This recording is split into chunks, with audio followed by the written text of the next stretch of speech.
Hi friends, welcome to Shiva tutorial. Friends, మనం ఈరోజు quant ఏ విధంగా ప్రిపేర్ అవ్వాలి, క్వాంట్లో ప్రతి చాప్టర్ని ఏ విధంగా ప్రిపేర్ అవ్వాలి అనే దాని గురించి ఇప్పుడు మీతో నేను డిస్కస్ చేస్తాను. ఈ 5 పాయింట్లు, ఒక 5 పాయింట్స్ అనేది నేను మీతో డిస్కస్ చేస్తాను. ఈ 5 పాయింట్లు కనుక మీరు క్లియర్గా పర్ఫెక్ట్గా ప్రిపేర్ కనుక అయితే, అంటే వీటిని మీరు పాటిస్తే మీకు ఖచ్చితంగా క్వాంట్లో 25 రావచ్చు. అది నాన్ మ్యాథ్స్, మ్యాథ్స్ ఇది పక్కన పెట్టండి. ఫస్ట్ నాన్ మ్యాథ్స్, మ్యాథ్స్ అనేది పక్కన పెట్టండి. ఇంకొక విషయం ఏంటని అంటే, క్వాంటు అంటే మాకు భయం అనుకునేదాన్ని మొట్టమొదటి బయట పక్కన పెట్టాలి.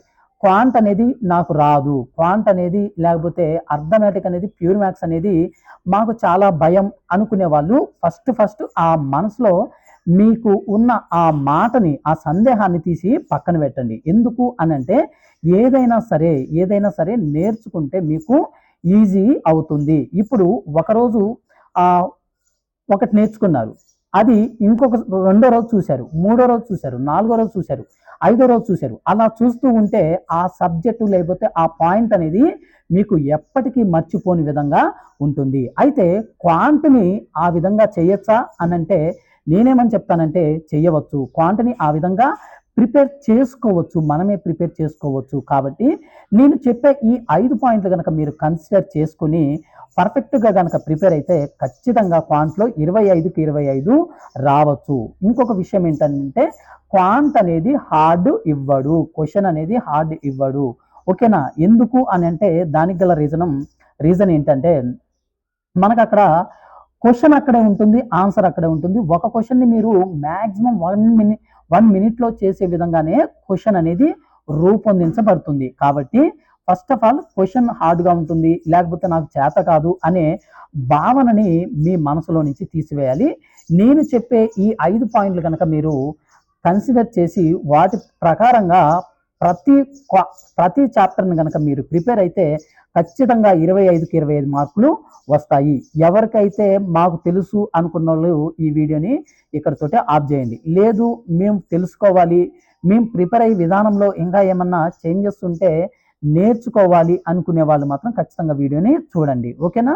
అయితే ఫస్ట్ ఏంటంటే, ఫస్ట్ పాయింట్ ఏంటిదనంటే, ప్రతి చాప్టర్లోని కాన్సెప్ట్ని, బేసిక్ని, స్మార్ట్ అప్రోచ్ని మొత్తం కవర్ అయ్యే విధంగా మీరు ఒక చాప్టర్ని నేర్చుకోవాలి. ప్రతిదీ ఆ చాప్టర్కి సంబంధించిన కాన్సెప్ట్, బేసిక్, అదేవిధంగా స్మార్ట్ అప్రోచ్ అంటే ఒక ప్రాబ్లమ్ని ఎంత త్వరగా చేయగలుగుతాను, ఎంత త్వరగా చెయ్యాలి అనే దాని మీదనే, ఎలా చెయ్యాలి అనే దాని మీద ఈ 3 పాయింట్స్ని మీరు కన్సిడర్ చేసి ఆ చాప్టర్ని, ఇప్పుడు పర్సంటేజెస్ ఉందనుకోండి, దాని కాన్సెప్ట్ ఏంటిది, బేసిక్ మెథడ్ ఏంటిది, మరలా స్మార్ట్ అప్రోచ్ ఏంటిది అని ఈ విధంగా ఒక చాప్టర్ని మీరు కంప్లీట్ చేయాలి. ఓకేనా? ఒక చాప్టర్ని కంప్లీట్ ఈ విధంగా చేయాలి. నెక్స్ట్ ఏంటంటే, ప్రతి చాప్టర్ని డైలీ రివిజన్ చేయటం నేర్చుకోవాలి. అంటే ఇప్పుడు పర్సంటేజెస్ అనే చాప్టర్ని మీరు కంప్లీట్ చేశారు. పర్సంటేజెస్ని కంప్లీట్ చేసిన తర్వాత ప్రాఫిట్ అండ్ లాస్కి వెళ్ళారనుకోండి, మీరు ప్రాఫిట్ అండ్ లాస్ చేసేటప్పుడు పర్సంటేజెస్ని కూడా మీరు టచ్ చేయాలి. ఖచ్చితంగా మీరు దాన్ని రివిజన్ చేయాలి. మరి క్వాంట్ విషయానికి వస్తే అది పాసిబుల్ అంటే అది నార్మల్గా అయితే పాసిబుల్ కాదు. ఎందుకనంటే మీరు పర్సంటేజెస్ నేర్చుకొని తర్వాత టైమ్ అండ్ డిస్టెన్స్ వరకు పోతే అక్కడ చేయాలి అనుకుంటే చేయలేరు. మరలా ఆ టైమ్ అండ్ డిస్టెన్స్ చేసుకుంటా మరలా percentages, profit and loss, simple interest, compound interest ఇలా చేయాలి అంటే మీకు పాసిబుల్ అవ్వదు. ఎందుకంటే రివిజన్ చేయడం అసాధ్యం. మరి రివిజన్ చేసే పద్ధతి ఒకటి ఉంది. ఆ పద్ధతిని నేను మీతో చెప్తాను, చూడండి. ఎలా అనంటే, ఇప్పుడు ఒక చాప్టర్ కంప్లీట్ అయిపోయింది. అది బహుశా పర్సంటేజ్ అనుకోండి, లేకపోతే టైమ్ అండ్ వర్క్ అండి, ఏవరేజ్ అనుకోండి, లేకపోతే ఎల్సిఎం, హెచ్సిఎఫ్ ఏదైనా సరే ఒక చాప్టర్ కంప్లీట్ అయిపోయింది. ఆ చాప్టర్ మీరు కంప్లీట్ చేసిన తర్వాత నెక్స్ట్ చాప్టర్కి వెళ్తున్నారు. ఆ నెక్స్ట్ చాప్టర్కి వెళ్ళేటప్పుడు మీరు ఏం చేయాలి అని అంటే, ఏదైతే ప్రీవియస్గా మీరు కంప్లీట్ చేసిన చాప్టర్ ఉందో ఆ చాప్టర్లో ఉన్న ప్రతి ఒక్క మోడల్ని ఒక వైట్ నోట్బుక్ పెట్టుకొని ఆ మోడల్స్ అన్నిటినీ మీరు దానిలో మెన్షన్ చేయాలి. ఎలానో చెప్తాను చూడండి. ఇప్పుడు ఇది ఒక వైట్ నోట్బుక్. ఈ వైట్ నోట్ బుక్ లో పర్సంటేజెస్ అని ఇలా హెడ్లైన్ పెడతారు. ఇలా హెడ్లైన్ పెట్టి ఫస్ట్ మోడల్ కి సంబంధించిన ఫస్ట్ క్వశ్చన్, సెకండ్ మోడల్ కి సంబంధించిన ఒక క్వశ్చన్, థర్డ్ మోడల్ కి సంబంధించిన ఒక క్వశ్చన్, ఇలా ఎన్ని మోడల్స్ ఉన్నాయో అన్ని మోడల్స్ సంబంధించిన ఒక క్వశ్చన్ అనేది మీరు ఖచ్చితంగా ఆ వైట్ నోట్ బుక్ లో రాయాలి. నెక్స్ట్ ఇంకొక విషయం ఏంటంటే, ఈ పర్సంటేజెస్ చాప్టర్ కానీ లేకపోతే ఏదైనా ఒక చాప్టర్ని మీరు కన్సిడర్ చేసుకుంటే ఆ చాప్టర్లో ఉన్న ఇంపార్టెంట్ ఫార్ములాస్ మీరు ఏం చేయాలి అని అంటే వాటిని కూడా ఆ వైట్ నోట్ బుక్లోనే మీరు రాయాలి. అలా రాస్తే ఏమవుతుందనంటే, ఇప్పుడు పర్సంటేజెస్ని కంప్లీట్ చేశారు. పర్సంటేజెస్కి సంబంధించి అనేకమైన పేపర్లు ఉండొచ్చు, కానీ మీరు తయారు చేసుకున్న నోట్బుక్లో ఒక 2 పేజీలు మహా అయితే ఒక 3 పేజీల ఈ 3 పేజీల్లో పర్సంటేజెస్ అనేది కంప్లీట్ అయిపోతుంది. కంప్లీట్ అయిపోయిన తర్వాత మరలా ఏం చేస్తారు, ప్రాఫిట్ అండ్ లాస్కి వెళ్తారు. ప్రాఫిట్ అండ్ లాస్కి వెళ్ళేటప్పుడు ఈ పర్సంటేజెస్ చాప్టర్ని మీరు బ్రష్ చేసుకుంటానో లేకపోతే ఏదైనా వర్క్లో వండుకుంటానో లేకపోతే సంథింగ్ మీరు నడుచుకుంటానో ఎక్కడికైనా వెళ్తున్నప్పుడైనా సరే ఈ బుక్ని మీరు డైలీ ఒక 10 నిమిషాలు రివిజన్ చేయండి. 10 నిమిషాలు రివిజన్ చేస్తే ఏమవుతుంది అని అంటే, ఇక్కడ ఈ 10 నిమిషాలు రివిజన్ చేసింది ఇది డైలీ చేస్తున్నారు కాబట్టి ఖచ్చితంగా మీకు ఈ పర్సంటేజెస్ చాప్టర్ మీద ఒక 20 డేస్కి ఒక 10 డేస్కి ఫుల్ గ్రిప్ వస్తుంది.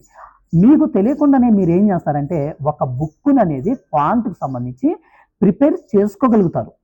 నెక్స్ట్ ఏంటనంటే, ఇప్పుడు పర్సంటేజెస్ చాప్టర్ని కంప్లీట్ చేసిన, టైమ్ అండ్ వర్క్ కంప్లీట్ చేసిన, ఇంకా నాకు మొత్తం వచ్చేసింది అది కాదు. అక్కడ అలా అనుకోవడానికి మీకు సోర్సెస్ లేదు. ఎందుకు అనంటే, ఒక చాప్టర్ని మీరు కంప్లీట్ చేసిన తర్వాత మీ చుట్టుపక్కల ఉన్న ఏరియా అంటే మీకున్న సోర్సెస్ ప్రకారము ఆ క్వశ్చన్స్ అనేది ఆ చాప్టర్ నుంచి ఏ విధంగా అడుగుతున్నాడు అనేది ప్రతి ఒక్క మీకున్న సోర్సెస్ నుంచి ఆ క్వశ్చన్స్ అనేది గ్యాదర్ చేసుకోవాలి. గ్యాదర్ చేసుకొని ఏం చేయాలి, మీకున్న సోర్సెస్ ప్రకారం ఆ క్వశ్చన్స్ అనేది గ్యాదర్ చేసుకున్న తర్వాత ఏమవుతుందనంటే మీకు ప్రాక్టీస్ అవుతుంది. ఎక్కువగా ప్రాక్టీస్ అయినప్పుడు మీకు కొన్ని మోడల్స్ అనేది ఇంట్రడ్యూస్ అవుతాయి. దాంట్లో ఈ మోడల్ అనేది నేను రాసుకోలేదు కానీ దీంట్లో ఉంది, ఇలాంటి క్వశ్చన్ వచ్చినప్పుడు ఏం చేయాలి అన్నప్పుడు మీకు ఈజీగా అర్థమవుతుంది. ఓకేనా? అయితే ఇంకొక విషయం ఏంటంటే, ఇప్పుడు దాదాపు ఒక 12 మోడల్స్ 13 మోడల్స్ ఉన్నప్పుడు ప్రతి ఒక్క మోడల్ మనకు ఇంపార్టెంట్ కాదు, కానీ ఏదైతే ఇంపార్టెంట్ మోడల్ ఉంటుందో అక్కడ మీరు ఒక 5 నిమిషాలు ఆగి దాన్ని చూడాలి. బ్రదర్ ఇది మొత్తం ఓకే, దీనికి మరి టైం ఎక్కువ అవుతుందా అని అంటే టైం అనేది మరీ ఎక్కువ అవ్వదు, మరీ తక్కువ కూడా అవ్వదు. అది మీరు ప్రిపేర్ అయ్యే విధానము, మీరు రాసే విధానాన్ని బట్టే ఉంటుంది. కాకపోతే ఏంటంటే, నేను నిన్న ఒక వీడియోలో ఒక మాట చెప్పాను, పరిగెత్తుకుంటూ పట్టుకున్నాం కానీ పట్టుకుంటే అది చేతిలో లేదు, కానీ నిదానంగా వెళ్ళాం పట్టుకున్నాం కానీ ఖచ్చితంగా మన చేతిలో ఉంటుంది. అంటే ఫాస్ట్గా వెళ్ళేది ముఖ్యం కాదు, కానీ అది మీకు ఎంత అర్థమవుతుంది అనేదే మోస్ట్ ఇంపార్టెంట్. ఓకేనా? ఇంపార్టెంట్ మోడల్స్ దగ్గర ఖచ్చితంగా మీరు క్లియర్గా అర్థం చేసుకోండి, బట్టి పట్టవద్దు, అర్థం చేసుకోండి. ఎందుకనంటే అర్థం చేసుకుంటే మీకు ఎక్కువ కాలం గుర్తుండడానికి ఛాన్సెస్ ఉంటుంది. ఇంకొక విషయం ఏంటంటే, మోస్ట్ ఇంపార్టెంట్ ఏంటంటే, మీరు ఒక చాప్టర్ని కంప్లీట్ చేసిన తర్వాత మీకున్న సోర్సెస్ ప్రకారం మీరు క్వశ్చన్స్ ప్రాక్టీస్ చేసిన తర్వాత మీరు చేయాల్సినటువంటి మరొక పని ఏంటిదంటే, మీరు 2022లో గ్రూప్ డి జరిగింది, ఆ గ్రూప్ డికి సంబంధించిన ఆ పేపర్స్ చూసే ఉంటారు, ప్రీవియస్ ఇయర్గా వచ్చిన క్వశ్చన్స్ని చూసే ఉంటారు. అయితే ఇక్కడ నేను ఒక విషయం ఏం చెప్పాలనుకుంటున్నానంటే, రీసెంట్గా రైల్వే నిర్వహించిన పరీక్షలను మాత్రం ఆ పరీక్షల్లో వచ్చిన క్వశ్చన్స్ మాత్రం ఖచ్చితంగా 100కి 200% వాటి మీద మీకు ఒక ఐడియా ఉండాలి. రీసెంట్గా ఆర్పిఎఫ్ కానిస్టేబుల్లో టైమ్ అండ్ వర్క్ క్వశ్చన్ ఎలా వచ్చిందో నేను ఆల్రెడీ మన వీడియోలో చేశాను, మన యూట్యూబ్ ఛానల్లో ఉంటుంది. ఎందుకు అని అంటే క్వశ్చన్ అక్కడ అందరూ చేయగలుగుతారు, అందరూ ఇక్కడ నుంచి ఆ 2 నిమిషాలు అయిపోయింది క్వశ్చన్ 20 సెకండ్స్లో అయిపోయింది అనుకొని కింద చూస్తే ఏమవుతుందంటే అక్కడ ఆప్షన్స్లో లేదు ఆన్సర్. చాలామంది కన్ఫ్యూజ్ అయ్యారు, అరే మేము మొత్తం క్లియర్గా చేసాం కదా, మరి ఆన్సర్ లేదేంటి అని అనుకున్నారు. అక్కడ చేయాల్సింది ఏంది అని అంటే, రీసెంట్గా క్వశ్చన్స్ ఏ విధంగా వస్తున్నాయని కూడా మీరు చెక్ చేయండి. లేదు 2022 పేపర్నే పట్టుకొని అక్కడే ఉంటానంటే జాబ్ రావడం చాలా కష్టం అవుతుంది. ఎందుకు అనంటే అందరు వెళ్ళిన రీతిలో వెళ్ళకండి, కొంచెమైనా ఆలోచించండి. ఎలా క్వశ్చన్స్ వస్తున్నాయి, పేపర్ ప్యాటర్న్ ఎలా వస్తుంది, ఈ రోజు ఉన్న కూరగాయల ధర రేపే ఉండట్లేదు, ఈ రోజు ఉన్న మైండ్ రేపుడికి ఉండదు. అలా 2022లో తయారు చేసిన పేపరు ఇప్పుడు పేపర్ ఒకేలాగా ఉంటుంది అనుకోవటం అది కొంచెం ఇదిగా ఉంటుంది. కాబట్టి మీరు చూసుకోండి. ఎందుకనంటే ప్రిపేర్ అవ్వద్దని కాదు, దాన్ని కూడా చూడండి. అట్ ద టైం ఈ 2024, 25లో క్వశ్చన్స్ ఏ విధంగా వచ్చాయని కూడా ఖచ్చితంగా మీరు గమనించండి. ఓకేనా? క్వాంట్కి సంబంధించి నెక్స్ట్ రీజనింగ్ కూడా ఏ విధంగా ప్రిపేర్ అవ్వాలి అనేది కూడా నేను చెప్తాను. ఆల్రెడీ క్వాంట్కి సంబంధించి 4 and 5 పార్ట్స్గా నేను డివైడ్ చేశాను. ఆ వీడియో మన ఛానల్లో ఉంది, చూడండి. ఓకేనా? Thank you friends. ఎవరైనా మన ఛానల్ ఇంకా సబ్స్క్రైబ్ చేసుకోకపోతే సబ్స్క్రైబ్ చేయండి. వీడియో కనుక మీకు నచ్చినట్టయితే ఖచ్చితంగా లైక్ చేయండి. ఓకేనా? Thank you friends. All the best.